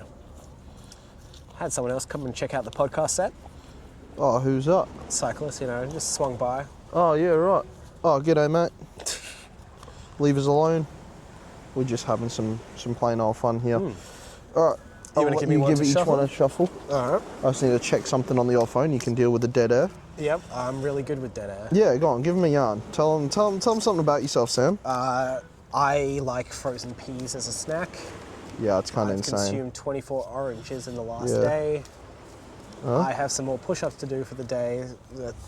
This is all becoming author stuff. Whoops. What else has been going on lately? Oh, I don't know if I told you, but I managed to rip like a section of my nail out in the middle of my nail when we were coming Yeah, back. you mentioned. Yeah, okay. Yeah, you mentioned that you did that while we were lifting stuff I around, think it right? was when we were depositing stuff at Yeah. Nathan's house. No shout-outs. Yep. But yeah, I don't know how that happened. And it doesn't hurt, it just looks weird now. Yeah, right. Alrighty. Shuffled. Have you dealt with Yep. Elphonos, as they say? Yeah, Elphonos. Yeah, I'll pull up the old the spinner wheel as well. Alright, do you just want me to go first while you're looking? I've got it. Oh, wait, hold on. Yeah, there I'm we just go. going to go straight in. I'm going for my Yep. second straight away. Yeah, okay. And my second is going to be Nightfall. I'm going to walk it over because that Okay. seems like better content than just staring at it from far away. Yeah, it does. I'll let you. Nightfall. I'll let you walk mine over as well. Yep, sure thing. Yeah. So this is the second from Carrion. she has corrosive blood, Yep. which she can utilize a number of ways, including misting it. Yeah, true. What do you mean, yeah, true? Yeah.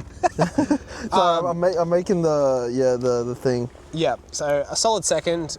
Carrion's going to come more into play in Yep. book 4 of our Revolt series going forward. And Yes, yeah, well, I mean, Nightfall's already in book 1. If Nightfall's, you watch yeah. book 1, if you've read book 1, you'll know that she's already in that. she's in like chapter 2 or 3. 2, I think. Yeah, pretty early days. And A she's solid pretty young cool. fighter. Yeah. Definitely hasn't reached her prime yet. And No, yeah. Poisonous, contender. poisonous, corrosive blood. Yep. Is her ability. Now I'm gonna take my 5th. All right. Strange of you not to pick your tandem first. I know. I'm mixing it up. Yeah. Keeping it interesting. Let's see what we get here. I'm gonna take one from the middle. Oh, What do we got? Otto Jaeger. oh my God! Funnily enough, The person that Nightfall fights. yes, So that's gonna be my 5th. second of Blitzkrieg.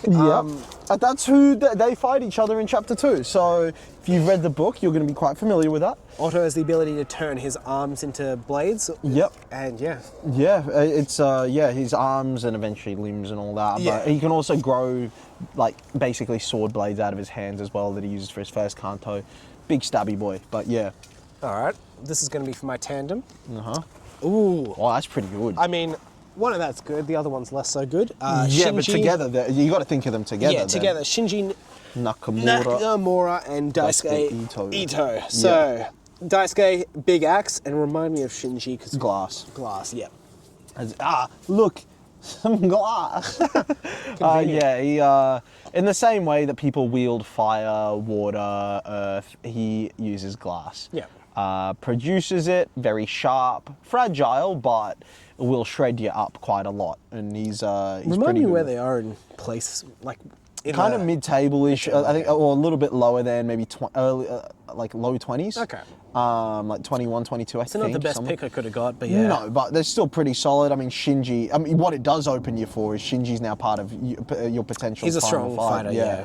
But as in, like, if he goes to the final fight, the ace plus partner, He's that's very strong. So yeah, I'm gonna go for my turn next 2. Mm-hmm. Let's see how we go. It's also taken Shinji off the board for me for solos as well. That's true. All right, I'm gonna take this one. Oh, goodness. All right, a Hall of Famer. Ravenlaw and Elijah Garrett. Yeah. This is rough. They've popped up before. It's a very dominant one for me. So Raven's got reflective surfaces he can travel into and out of. Yeah. And Garrett's got has he got the cannon? Yeah, laser cannons, Yeah. light cannons, that sort of a thing. Yeah. And they can use them to bounce off each other. Although, they did lose the 99%er. That is true. I had them at 99 to 1, and they lost for me. Odds are in my favor. Yeah, and that's not going to be a 99 to 1, so No. yeah.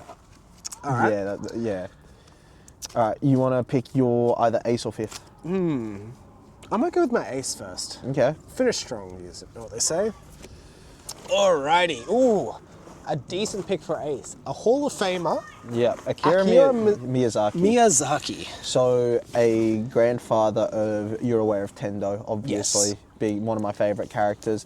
And he's got an extendable glaive, ranges out across the arena, uses it to slice people up in that. Very good martial artist and very strong Hall of Famer. Doesn't have a Tendo second of No, the damage, no. But yeah, strong. Yeah, in terms of the Hall of Fame, I mean, he's not the absolute strongest in terms of solo competition, but he is in the Hall of Fame for both solo and tandem, which is very impressive. He's probably the weakest of the group known as the Four Immortals, which are 4 gladiators in the Hall of Fame.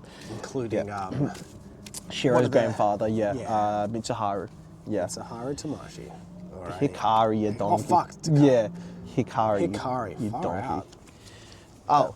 Wait, go again, because I didn't say what I was going to put them as. Oh, sorry. Yeah, no, I didn't say what. No, you can put them in. I just didn't say what I was Yeah, gonna so what are we going? have. I'm gonna take my second next. I'm gonna save Ace till last. So this is gonna be going up against Hellfire. Sorry, against Nightfall. Yeah. Alright, your second. Interesting. Junsui Tamashi. brother of Kuro Tamashi with Yeah. the Earth Godsend. It's a close one. Yeah. It's actually like a hotly contested battle. That'd be quite tough. So yeah, he's got the ability to wield Earth to either, like shoot rocks, Yep, cover that his sort of body thing. in rocks. Yeah, like a rock armor, that sort of a thing. Yeah. So Second that's- of the family. Yeah. Yeah. Kuro's older brother. Yeah. All Pretty right. much. For my fifth. Yes. This one stands out to me. Ooh, Kaizo Akeda. Oh, that's strong. That is a very strong fit. That's very So this strong. is Metal Boy, isn't it? Yeah, top 3 of all time. Top 3 of all time. Features in our prologue. Prologue battle. If you haven't picked up a prologue, you can check it out on our website for free. Yes. Yes, read it. It's good. It's a fight between him and Kensei Hikari. Yep. And yeah, strong fighter, 2 godsends, got the Yes. ability to wield metal and also switch places switch with places stuff. Yeah. with his own metal. Yes. Ooh. Or with other things, Or other with things, other yeah. people, everything. Yeah. So, yeah, that's kind of insane. That's a very strong ridiculous fifth. fifth. That would have been a great ace. Yes, but it would you have know been. what? Yeah. That's how it's gone. Yep. All right. Take those 2 as well. What if I wanted one of those 2? Now you don't know where they are. I don't. Right, this is my ace. I need Your to pull out ace. something big here. Give me a bottom tabler. We're taking this one. Who do we got? I can't use it. Ah, It's dice game. that would have Cannot been be good. used. Yeah, cannot be used. Unfortunate for me. Yep, because he's already featured. In my tandem. Yep. All right, this we is go. the one we're taking. What are we looking at? Oh, Johnny Santana. Oh, I'll take it. Johnny Santana. He is. A high ranker, but you know Yeah. what they say? Mm-hmm. Bozo. No, he's got the ability. He's got a broadsword. No, it's a mace, A mace. flanged mace that turns into a Turns sword, into a sword. and also can turn into a chained weapon. Yeah. It's got 3 different stages of its evolution, basically. One of the strongest close range fighters, or Yeah. maybe the strongest close range Definitely top 3, I would say. in our current ranking as a book one. And he's ranked in the top 10, Yeah. so he's phenomenally strong. A very menacing good. figure. Yes, very, very cool. Ace of Evo. Yeah. So that's That's actually a pretty good pairing against my guy because they're both it is. close ranges. It is. It is. That's actually I mean, we'll get into it. Yeah. We'll So start let's- with the ace battle. For me personally, I would put this at 55-45 in your favor. Okay. I think Akira does win just because, again, Hall of Fame. He's been there, done that. Yes. But so I think Johnny's their only up styles to a match up second well. canto at this point? Third. Okay, he's third. So yeah. I think if he was only able to use his first 2, it's definitely lower for him. Yeah, but with he's his got the third, chain weapon and it stuff. gives a bit yeah. because glaive longer range. Yes. Yeah. I think the only way you can handle the longer range is with the With chain. a chain. Yeah. So, yeah, because you can tie up the other thing as well. It's yeah. Without that, I think it would be much more of a stomping. I think 55-45. I think is pretty close. 55-45. Let's see how we go. You want to give it the spin? Give it the spin. Press to spin. And the great thing is I can't even tell who won. That is a you win. Yes, 1-0 to me. Alrighty. 1-0 to me. All right, next one. You said hotly contested, eh? Well, Nightfall Junsui, I'm pretty sure they're ranked 14 and 15. Yeah. So it's pretty tight. I would honestly, Yeah. I'm as happy to call this one 50-50 as any. Because the I think it corrosive depends stuff on the meeting the rock. situation. Like if Junsui keeps her at bay with big rocks, Yeah. she can only dissolve things so quickly. Exactly. Yeah. But if she gets up close and personal, Yeah. he can only do like if he covers himself in rocks, he's still Yeah. going to get eaten away. Yeah. So yeah, he will. I think that is I fair. do think it's like literally, like they're very closely ranked together. I'm happy to just go 50-50 yeah, with this I one. think that's a fair one. Yeah. There we go. Give it a spin. Oop, it's going to spin.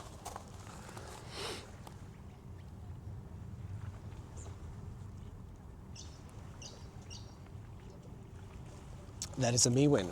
Alrighty. Check it out. 1-1. All right, Okay. tandems. Now we're into a tandem. I'm thinking 90-10. Yeah, I can't. Maybe. Here's the thing. Shinji beats Elijah. Don't think he beats Raven. You know what's a bit of thing you can do with glass? What? Reflect. Yeah, that is very true. Yeah. That is very true. So, So- yeah, I'm gonna say 90-10. Yeah. Yeah.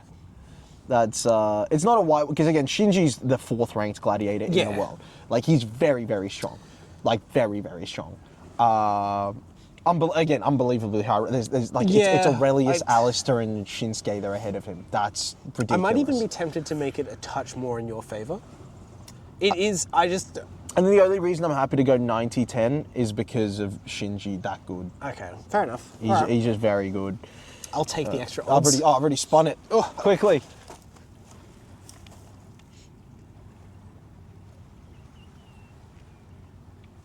That is a you win. Okay, we'll take it. That's good. The odds weren't beaten this time. No. Well done, boys. You finally won one you're supposed to win. This is a stomping in my favour. Yeah. I don't know how much of a stomping we'd call it. 95-5. The 5 because he's a mid-tier Division 1 gladiator. He's like 18th. Yeah. So he's not like a donut. I'd almost be tempted to make it more, just because I'm just thinking about the powers. Yeah. All you got to do with Keizo is keep him at range. Yeah. And he stays at range with a blink. Yeah. He can either send him away or send himself away. Yeah. I think it's like a perfect counter to, like, Otto can't do anything against him. Yeah, almost. that's true. He can just switch places. Like Otto gets into his flurries, which with his speed, if he dashes, blade swinging, it's a chance to get in caught. But with and a stuff, switch, it sort of doesn't really help. What's he switching with? You either send metal far away and you just swap it you can easily. do that. Yeah. That is true. Yeah. Let's go 97-3. Yeah, I think that's what I'm thinking. Yeah. All right. Just because Keizo's a freak. Yeah. He's so good. All right. Now this will be the one that decides whether we have another one. A tiebreaker, as they call it. And somehow you have beaten the odds. No way. Yeah. How bad was it? I couldn't see the screen. Oh, we did it the wrong way around. Oh, we did it the wrong way around. Well, okay, we'll just say I won Sam won that one. Yeah. Yeah, okay, I put it with the wrong ones. I was like, oh my god, how do I... Yeah, okay, Hopefully that hasn't been done previously, because I did not look. It hasn't. Okay. Okay, so we're at 2-2 now. Oh, goodness. I mean... Who are you pairing Akira I'm going to with? go my 2 Hall of Famers, I think. Yeah. Well, I'm looking at you. You're probably picking Raven. Johnny and Raven. Yeah. The reflection with the, metal reflective. Yeah, no, I think... And you might ask, is the metal dull? Well, no, because we had an artwork done and Jason drew it reflective, so that means it's reflective. Yeah, canonically. That's how it works now. That's been a lot of the case, actually. Any artwork we've done has become canonical, and we've adapted accordingly. Yep. Ooh. Oh, this is... Again, we've got Switch on my side, which sort of helps a bit against Raven. Yeah. But it is a second Kanto, so it is... You are using a lot of energy to keep doing that. Yes, a second godsend, yeah. Second godsend, sorry. Yeah. Oh, that's a tricky one. It's got to be a case of, you've got Kaizo against Raven, Yeah. and then you need Akira to beat Johnny and help him. I think that's what it is. Pretty much. Because Raven's in that top 3 as well. It's like, it's Kensei, Keizo, Raven, Kenta Ibushi. There's like a couple of them that are around that top where you could argue are the best in the world, and Aurelius, chuck him in there as well. You could argue they're like the best of all time. So it's... Those two are tight, close. Yeah. I think you just have to have it as a situation where those two are... You separate the pairs. I think it's in your favour, but I think we're talking like 55-45. I think that's fair. Yeah. It's a very strong team. Yeah. We made Akira and Johnny close. Yeah. And I think, Kaizo and Raven are pretty even. Alrighty. Have we done the odds correctly? Yep. 55-45 in your favour.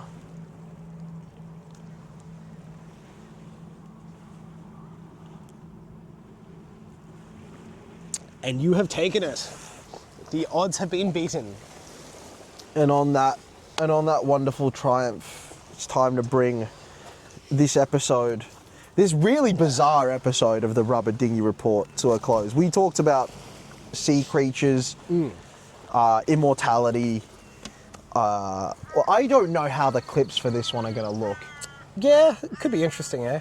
Because I don't know what we're going to do with clips about jellyfish for the socials. We'll see what happens. We'll have to see. That's right, we've got plenty of clips to choose from anyway. Yeah. The last couple gave us heaps. So, yeah, I mean... Hopefully you learned something this time for once. Yeah. I don't know, what are we here for? let me just pull out my little notebook. Are we here to make people laugh, give them information, bit of I don't know what we're here for. Just to have a chat, really. Just, yeah, pretty much. So I'm going to just once more shout out the video by Darren Blue. Yep. Immortality in Nature Explained. Yep. Funnily enough, if you search immortality in nature, it's one of the few actual videos that are out there. Huh. Yeah, right. I've watched another 7-minute one from another guy. Yeah, but yeah. It was less on immortality and more just living long times. Yeah, okay. Okay, interesting. Which it delved into more of the things that stay stationary for long times. Yeah, like the okay. elves. But yeah. Well, there you go. Let's, Yeah, so I think that brings us to a wrap, doesn't it? Yep. Something like that. As they say, thank you for watching. I hope you enjoyed what you were doing in the background. Yeah, hope whatever you're doing was productive, because this is just background noise at the end of the day. So if you zoned out for anything, I don't care. Yep. Have fun. And you know what? Comment, like, subscribe, all that good stuff. Yeah. And yeah, it's a beautiful day in the sun. You know? we'll float you later. That's still the worst outro maybe ever.